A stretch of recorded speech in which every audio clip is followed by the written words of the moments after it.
Thank you so much. I am coming to you from the center, that's the UN here in Entebbe, which is now yet to become a city. The UN Regional Service Center has been here quite for some time, doing a lot of peacekeeping missions among others. But of course, it stands out to be very relevant given the fact that Uganda is a host country for this base and also doing a lot on requiring a lot of services from Ugandans there. One would be asking, what is the relevance of the UN base being in Entebbe? What opportunities do Uganda see in this, and what can they harness? Yesterday, there was an engagement, I can say, with the suppliers that give this base many of supplies. But the conversation was revolving around how can you do business with the United Nations? That's the question that, of course, we want to also answer this beautiful morning. I am joined by the director of the Regional Service Center, which is Entebbe, Mr. Paul Dijomo, to just give us an explanation and insights on how this really happens. Good morning and welcome with me on NTV. Thank you very much. I am delighted to host you. I think this is my first time. It is a pleasure to be on your show. One would want to know, what is the relevance of you having the stakeholders engagement in the services that are being offered here at the Regional Service Center as a director?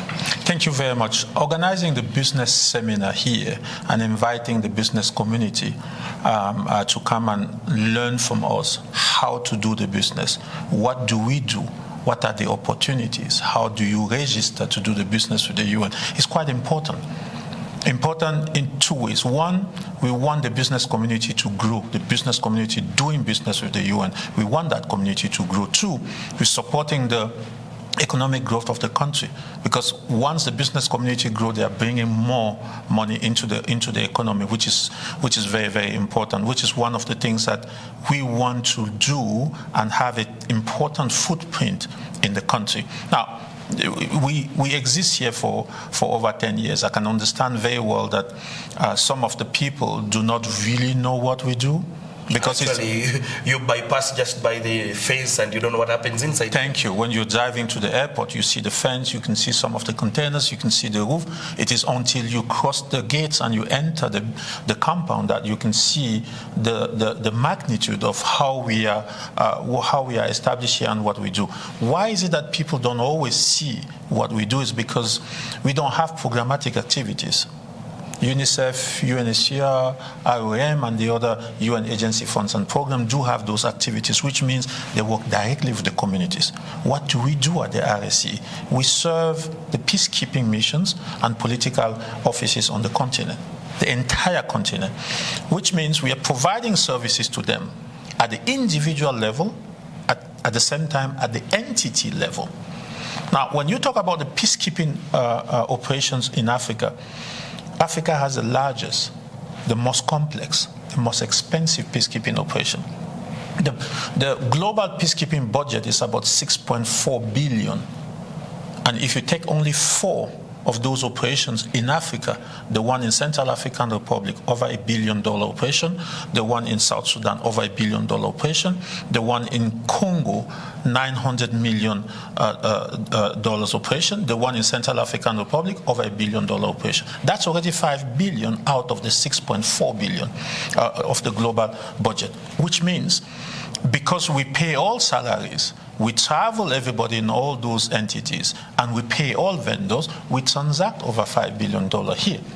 That is quite important. Now, once we do that, we are helping those operations to help the country bring peace into that land, which is one of the ideal of the UN. So, doing that, we do have contract that brings a lot of things into Uganda. We issue 250 tickets per day. But those tickets are not issued by the UNRSC staff members. We have 3 travel agencies that we work with, Ugandan travel agencies. So you are in Mali, you want to travel to New York for a conference, then we issue you a ticket to travel. You receive your ticket on your computer, you print it, and you travel. But the cost of that ticket, who are we paying when we issue the ticket? A Ugandan company. That's how we're bringing that into Uganda. We bring on average 4,000 people into Uganda per year on training. It goes between 4 hotel nights to 3 weeks. 3 weeks. And I think that's all. That is what I was coming to, Director. Uganda is placed 32nd in supplies that you people take in here. But now, how do you think this can be an opportunity for you? Because that's partly what you discussed yourself in that seminar, the business seminar. You had more opportunities being seen, especially. But how do you think that this should? How can Ugandans appreciate the fact that they can appreciate the UN being here and also increase maybe their competence? Because when there is a bid, you have to exhibit your best.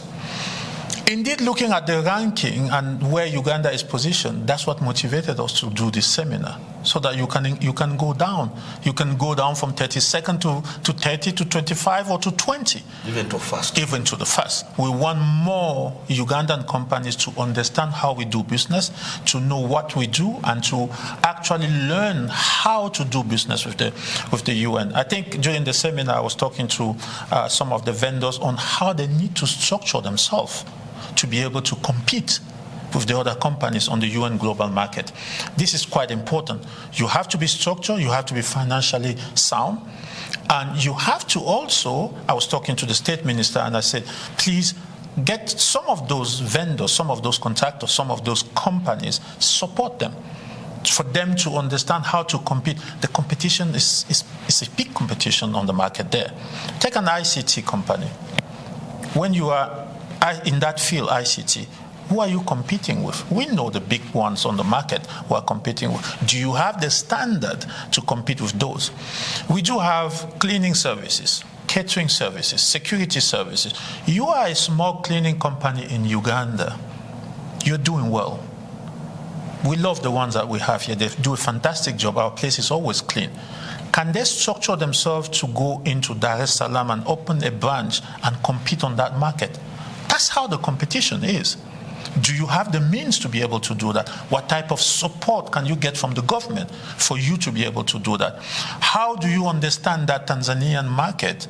How do you navigate? That's when we talk about competition, that's what it means. You are going into, once you grow as a Ugandan company, you are serving the Ugandan community and also the international community in Uganda, you start looking at growing internationally. When you grow internationally, you are bringing money back. If we have contributed for you to grow, we are happy. Now, if you are able to go out there on the market and provide more services to other countries, you will help to bring that ranking down from 32 to 20 or to 15. That's the objective that we want to reach here. But also now, the Entebbe community, which you also partly talked about, looks at the UN, I think, being one of their potential feeders of the services they offer. The women in the market, because you eat their food, you stay in their hotels and everything like that. And Entebbe is now becoming a city. Does the UN see an opportunity in that? Because last time I covered a protest when I think there were plans to shift the base to Nairobi, and they were protesting. But what opportunities, besides the people seeing this, that the base can also see in Entebbe? Well, that's a very good question. And I think the first time I visited Entebbe was 2003. Well, quite some years ago. That's some years ago. If I compare Entebbe from 2003 or even 2010 when we established this base to today, there's a big difference. And I'm happy that we've contributed to that. Right? The number of hotels that we have in Entebbe today is no longer what it used to be before. I remember in 2010, because of COVID-19, we closed everything and there was no business. The hotels were complaining, because we do bring 4,000 people on average here per year. That's a lot of hotel rooms for the business here in Entebbe. So it's important to look at it, and I am happy that we've contributed to make Entebbe what it is today. Entebbe was already a very historical and important place for Uganda. Everybody knows Entebbe. Out there, when you talk about Entebbe, people know because of what has happened here in the past.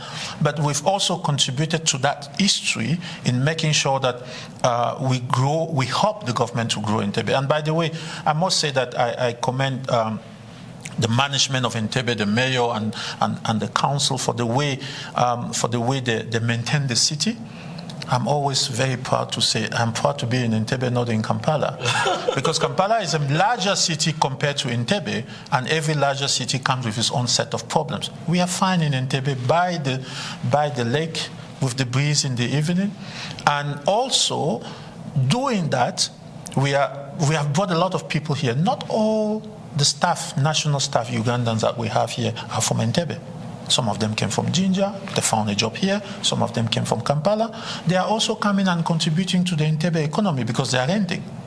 Or they are if they are not renting, they stay in their house and they commute. But commuting means you also you buy fuel, you maintain your vehicle for you to be able to do that.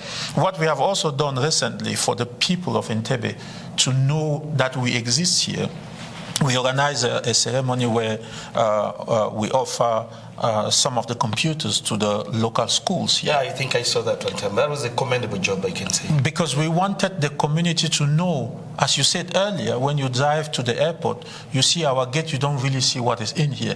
And since we are working for people outside of Uganda, it's not always easy for people to understand who we are. So we wanted through that gesture for the community to understand that we are here, even though we don't work in your community, but we live in the community with you. And once we live in the community with you, we are part of you. So let me just pick your insight. So now, what do you expect from the conference that you've had, or seminar, the business seminar you had? What do you expect from this side? So as far as how you put in your efforts to invite all of these people, take them through, because one of the challenges I know from the local communities is working digitally. People, the women in the market vendors who are the suppliers of these foods we eat and the rest, they have a challenge in working with the digital space. Maybe how can you sell your tomatoes online, because the UN will not go to the market and look out for the best tomatoes to buy, or best mangoes to buy, or best computers to buy and the rest. But what are your expectations from this seminar that you've had, maybe as we run out of time? One main expectation from the seminar, growing the Ugandan business community doing business with the UN. Bringing in to the UN business more Ugandan companies. That's the main expectation. If we do that, then you will have one Ugandan company earning a contract with the UN, then getting a supply from your tomato seller from the market in Kitoro. And the women in the market can mobilize themselves, even form a company. If they sell more, it's more into the economy, it's more into their family, it's more into the area, the environment in which they live. Since we cannot go and buy directly from the market, what we want to do is to have the companies, more companies doing business with the UN, because we know that business will multiply to the others who are on the market as well. Mr. Paul Ntijoma, I want to thank you so much for making time to speak to us on NTV. Thank you very much to NTV, and it was a pleasure to have you. And I hope that next time you will join us again, because we try to do this seminar every year. Why do we do it every year? To grow the number. This year we are this number. Next year we want to have more companies working with us. Thank you very much. He is the director, Entebbe Regional Service Center. That's the UN, of course, giving insights in how somebody or someone, how can a Ugandan and any other person, based on your competence, can do business with the United Nations. And for another reason, he has alluded to a fact that